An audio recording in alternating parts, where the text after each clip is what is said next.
गरीब की जादुई किताब। गांव में एक गरीब लड़का था जिसका नाम मोहन था। उसके माता पिता बचपन में ही गुजर गए थे और वह अकेला अपनी छोटी सी झोपड़ी में रहता था। मोहन बहुत मेहनती था, लेकिन उसकी गरीबी कभी खत्म नहीं होती थी। लोग उसे दयालु और ईमानदार मानते थे, पर कोई उसकी मदद नहीं करता था। जादुई किताब से मुलाकात। एक दिन मोहन जंगल में लकड़ियां बटोरने गया। अचानक उसे एक बूढ़े साधु मिले जो बहुत थके और भूखे लग रहे थे। मोहन ने अपनी रोटी का आखिरी टुकड़ा साधु को दे दिया। साधु बहुत खुश हुए और आशीर्वाद देते हुए बोले, तू बहुत नेक दिल है बेटा, मैं तुझे एक अनमोल चीज देना चाहता हूँ। उन्होंने अपनी झोली से एक पुरानी धूल भरी किताब निकाली और मोहन को दी। साधु बोले, ये कोई साधारण किताब नहीं है, ये जादुई किताब है। जब भी तुझे जरूरत हो, इसमें जो भी लिखेगा वह सच हो जाएगा।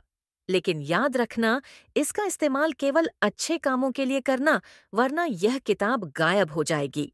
पहला चमत्कार। मोहन ने पहले तो सोचा कि यह कोई मजाक है, लेकिन फिर उसने घर जाकर किताब खोली और उसमें लिखा, मुझे ढेर सारा खाना चाहिए। अगले ही पल सामने गर्मा गर्म रोटियां, सब्जी, फल और मिठाइयां आ गईं। मोहन खुशी से उछल पड़ा। समृद्धि और परीक्षा। अब मोहन की जिंदगी बदल गई। वह किताब से जरूरत भर का खाना और कपड़े मांग लेता, लेकिन उसने लालच नहीं किया।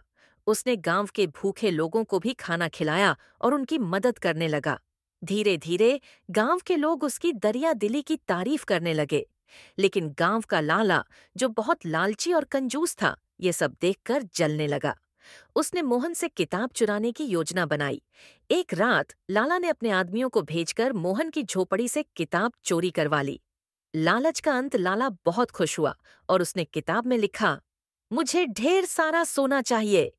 अगले ही पल उसका पूरा घर सोने से भर गया। लालच में आकर उसने और भी बड़ी इच्छाएं मांगी। मुझे सबसे अमीर इंसान बना दो। लेकिन जैसे ही उसने अपनी लालच की हद पार की, किताब चमकने लगी और अचानक गायब हो गई। उसी समय उसका सारा सोना भी हवा में गायब हो गया और लाला वापस गरीब हो गया। सच्चाई की जीत। इधर मोहन को जैसे ही पता चला कि किताब गायब हो गई है, उसने सोचा कि अब उसे फिर से मेहनत करनी होगी। लेकिन तभी साधु फिर से प्रकट हुए और बोले, तूने अपनी किताब का सही उपयोग किया और लालची इंसान को सबक भी मिला। इसलिए मैं तुझे यह किताब फिर से दे रहा हूँ।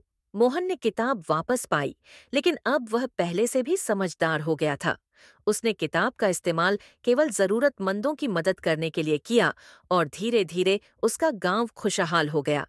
कहानी की सीख। लालच का अंत बुरा होता है, लेकिन नेक दिल इंसान को हमेशा ऊपर वाले का आशीर्वाद मिलता है। जय हिंद। कहानी अच्छी लगी तो लाइक, कमेंट, शेयर करें। चैनल को जरूर सब्सक्राइब करें। धन्यवाद।